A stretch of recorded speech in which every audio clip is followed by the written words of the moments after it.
Қазақстандықтар 42.500 теңге көлеміндегі екінші әлеуметтік көмекті егер өтінімі мақұлданған болса, автоматты түрде алатын болады.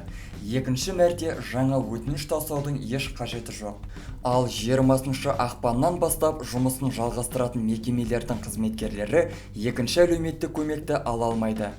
Қазақстан Республикасының еңбек және халықты әлеуметтік қорғау вице-министрі Нариман Мокушев екінші әлеуметтік көмек бірінші әлеуметтік көмек түскеннен кейін тура 1 айдан кейін түсетінін мәлімдеді.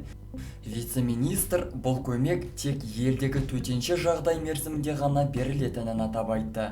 Төтенше жағдайды 1 мамырға дейін созғандықтан әлеуметтік көмекті наурыз немесе сәуір айының басында алған адамдарға екінші мәрте төленеді деді.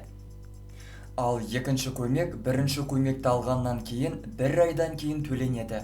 Ал соңғы мерзім төтенше жағдайдың аяқталуына дейін болып табылады. 15 сәуірге дейін әлеуметтік көмекті алған адамдар автоматты түрде екінші айға әлеуметтік көмекті алатын болады. Достар, біздің каналға жазылып, лайк басуды ұмытпаңыздар. Келесі шығарылымдар тек қана сіздер үшін.